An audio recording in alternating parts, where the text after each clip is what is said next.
a lot of things started crossing my mind as far as energy and the things that I agreed to, as far as the things that I let into my field. At some level, all energy wants its match, whether it's a high energy or a low energy. But we have to take into account that we are creators.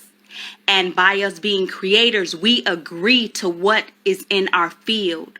We agree with what we connect to, whether that is through people, music, energy from food, energy from our surroundings, energy from the things that we watch.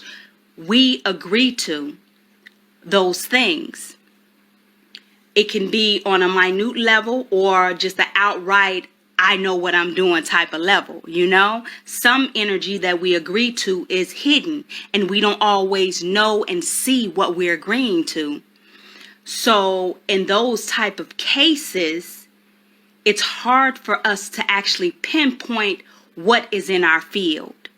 When the energies are hidden, it's hard for us to decipher if the energy is a high vibration or a low vibration, because sometimes we feel the effects of energy at a later moment. You know, we can be smiling 1 minute and then really feeling dragged down the next, because we have come in contact with low vibrational energy.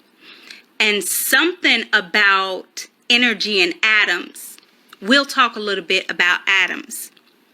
Something about atoms, if they're not in a bond, if they have not started what I call the creation period, far as forming and creating and turning into something, in those non-bond states, they still, to me, yearn to be connected to something. And I figure that they yearn to be connected to something because they still communicate with each other.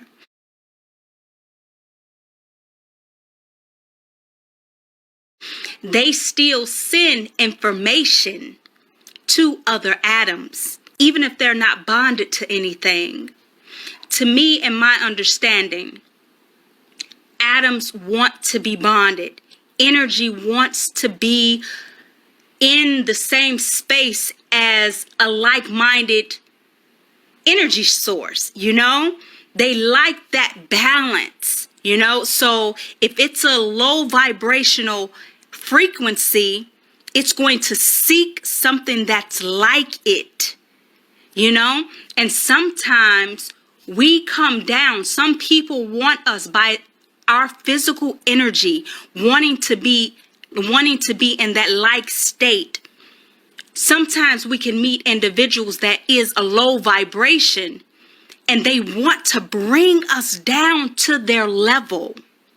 Somehow, some way, we agree to be on that level because sometimes they call, I'll call it tests. They test you. You know how when somebody just tests your patience or test you just on a level where they try to get under your skin or make you upset or things like that. And some of these individuals, we don't understand why they want to do it, but on a deeper level, you know, their energy wants to be matched. And they're not compatible with high vibrational energy. They want to test out the fields until they find an individual that matches theirs. But remember, you have to be in agreement in order to match theirs, or they have to get out of your field. You'll see that once you raise your vibration, those that are lower than you are not going to want to hang around you like that. They'll say, in so many words, is, oh, there he go talking about that stuff, or there she goes talking about that stuff, or, you know. And when we're first starting out in the spiritual journey, that process, the breaking of the bondage between friends and some family can become hard for us, you know, because these are the people that we grew up with.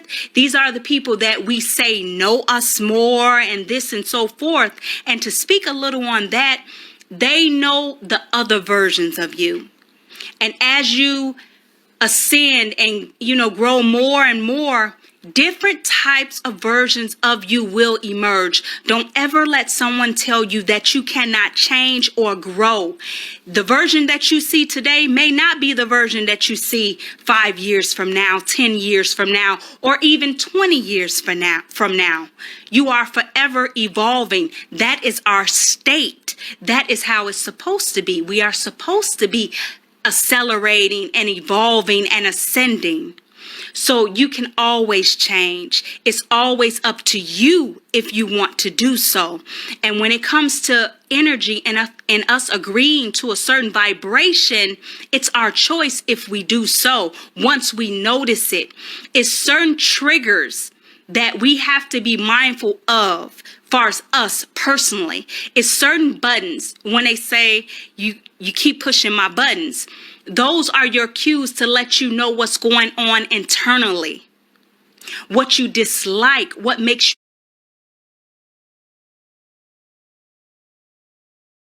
you uncomfortable. And sometimes those cues can be a good thing because it can tell us what we need to fix, what we need to adjust, and what we need to change. Now, sometimes it's not on us to do all the changing, because sometimes it's not us that's the problem, but sometimes we are. Now, in that case, that it's not you that's the problem, that means that you need to change only one thing, and you need to exit out of those situations and from around those individuals. That's the most that you can do to change once you have already fixed yourself. You can't fix anyone else. It's all an individual thing. Most of us came in this life alone, through our portals. Yes, we have our spirit team and things like that, and other soul clusters and things like that. But when you break it down, it's an individual life. You can have 1 million children. You can have a huge family, but it all boils down to you as an individual. And that's who you focus on. That's where that change begins, with you. Don't try to change something outside of yourself. You change you, and then you'll see that the inner workings of yourself is connected to those that you feel are outside of you, and you'll see that they'll move at your vibration and your rhythm. You'll start to find that you have more control in this realm than you can ever imagine.